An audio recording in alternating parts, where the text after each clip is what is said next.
ঢাকার বুকে একখণ্ড কিশোরগঞ্জ গড়ে তোলার জন্য আমরা রূপগঞ্জে একটা আবাসন প্রকল্পের কাজ হাতে নিয়েছি। এইটা বাংলাদেশে প্রথম কোনো জেলা হবে যা নিজস্ব একটি সোসাইটি থাকবে। কিশোরগঞ্জ সোসাইটির উদ্যোগে রাজধানীতে ইফতার মাহফিল ও আলোচনা সভা অনুষ্ঠিত হয়েছে। সভায় বক্তারা বলেন, দেশের 64 জেলার সংগঠনের মধ্যে কিশোরগঞ্জ সোসাইটি একটি আধুনিক ও ডিজিটাল সোসাইটি হিসেবে আত্মপ্রকাশের পথে এগিয়ে যাচ্ছে। ইতিমধ্যে রূপগঞ্জে জমি ক্রয় করে আবাসন প্রকল্প বাস্তবায়নের সকল প্রস্তুতি সম্পন্ন হয়েছে।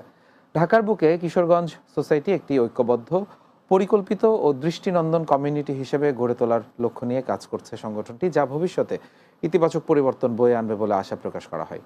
অনুষ্ঠানে উপস্থিত ছিলেন কিশোরগঞ্জ সোসাইটি ঢাকার সভাপতি রেজওয়ানুর রহমান খান, সাধারণ সম্পাদক হাবিবুর রহমান, উপদেষ্টা আনোয়ার হোসেন নিটল ও রুহুল আমিন আকিল এবং বাংলা টিভির পরিচালক মীর নুরুস শামস শান্তনু। ইফতার মাহফিল ও আলোচনা শেষে দেশ ও জাতির কল্যাণ কামনা করে বিশেষ দোয়া ও মোনাজাত করা হয়।